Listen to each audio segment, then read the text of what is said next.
So here is the new HRV.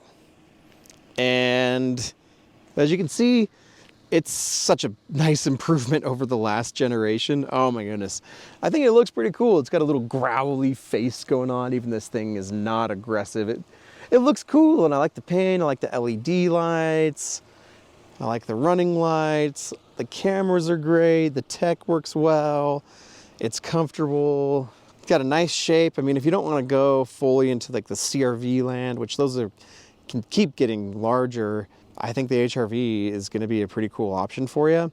And this does also have the new suspension. They did away with the torsion beam of the last gen, so it rides really well. I mean, for how small it is, it's awesome. Again, all-wheel drive.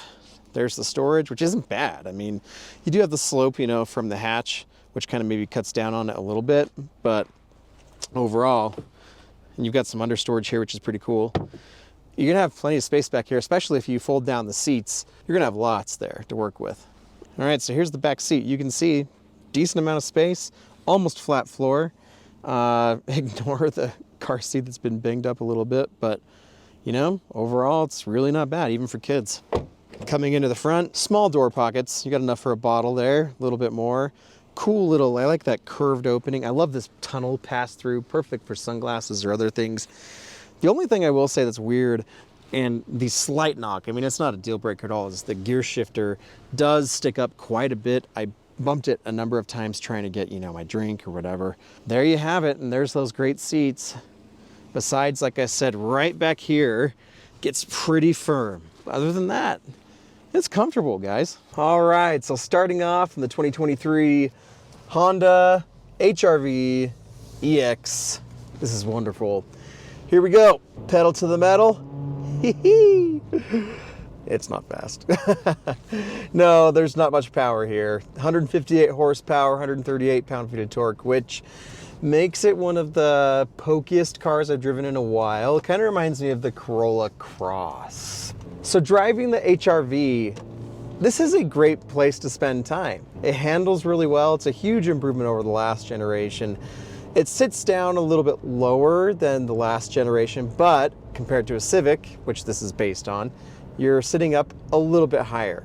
So it's kind of like this nice little compromise. You're not clear up like in a CRV or something, but you're also not down as low as like in a Civic, which I think would make this like the perfect car for so many buyers. Again, like this reminds me a lot of the Corolla Cross, which definitely has more cargo space and maybe is a little better on fuel economy. That's been one surprising thing about my week with this, is that it hasn't got the best fuel economy, which I'm kind of surprised. I know this is all-wheel drive, but it is really small and it doesn't make a ton of power, and there's no turbocharger. And so I've been averaging about 25.5 miles per gallon, which is, you know, it's good. Like, that's not bad, but I would have thought this would be closer to like 30 miles per gallon for how small and compact and how, frankly, like not powerful it is. Now, could I go for, you know, I think this would be really actually pretty fun with another like 20 horsepower even. But as it is, like, this is a solid offering from Honda. I think we all need to stand back and appreciate just all the great things that Honda's doing right now across the board. I think that their lineup is pretty good and it's pretty impressive. So who is this little HRV for? Well, I think, you know, if you don't have a big family and you're commuting and you maybe want something up a little bit higher than a Civic and you don't want the size of a Civic, I think this is a solid buy. I mean, you're right about 30,000 bucks. And it has pretty much everything you could want. Although I will say, not to bring up, you know, belabor the power thing, but again, I have it floored right now and it's just crawling up to speed.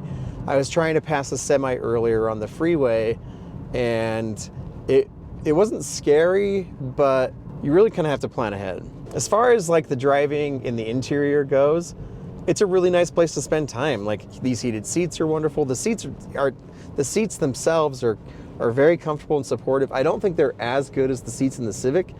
I think that the very, very like back portion that meets the backrest feels it's pretty firm. Like, sometimes it's like, wow. The rest of the seat doesn't feel that way, but that back portion almost feels like you're sitting like on a lunch tray at times. Other than that, it handles well. Like, it's a little loud in here, yeah, with the CVT and this engine. That's to be expected for the price point, but it handles well. It feels decently luxurious. Like, it's really well and cleanly designed, just like the Civics are nowadays. I like the gauge cluster. It's half analog, half digital. The wireless Apple CarPlay works really well. And I mean, again, I don't think you can really go wrong. If there's any downsides, again, it's just really the power and maybe on the cargo space.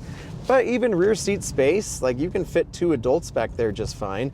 And we had our 2 kids, one of them's in a booster, one of them's in an actual car seat, and they had plenty of room. I think they actually had more room in this than they did in the Corolla Cross. Okay, so my final thoughts on the new HR-V. Floor it again, here we go.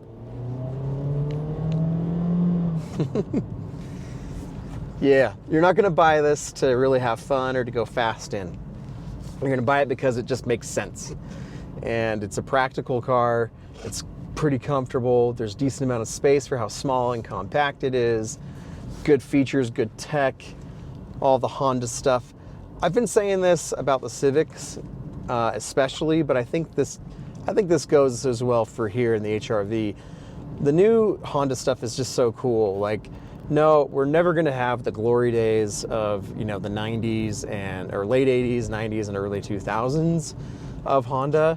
But these vehicles, again, especially the Civic and the HR-V, especially the Civics, in all their trims, kind of feel like that old school Honda vibe, which I think has been kind of just missing for some, you know, for some number of reasons. But I feel like this is Honda getting back to what made Honda so beloved by so many people, by enthusiasts and by just, like, you know, the common public. I mean, everybody's like, I'm gonna buy a Civic, you know. I think I'll buy a Civic, or I think I'll buy a whatever, CR-V. And I think especially now people are gonna kind of fall in love again with Honda. And, you know, let's hope that they can keep up with demand. I know that they're really struggling to, which is such a shame, because it's just cool. Like, you can tell with the revisions that they've made to the Civic, the HR-V, the Pilot, even the CR-V, like across the board, the Accord, which I have yet to drive. It feels cool to like watch a company like intentionally trying to improve upon their product. And I know everybody is, but like this feels like almost like a soft reboot of the brand in a way, bringing back some of like the good stuff of what made them so awesome decades ago. Anyway, those are my final thoughts, guys. Hopefully it helps you. Definitely would recommend the HR-V if this is the sort of thing that you're looking for. Also still recommend the Civic. It's phenomenal. I mean, the awards speak for themselves there. But just go check out Honda in general. I think you're going to be pretty surprised. Until next time, thanks for watching and subscribing. I'll talk to you later. See ya.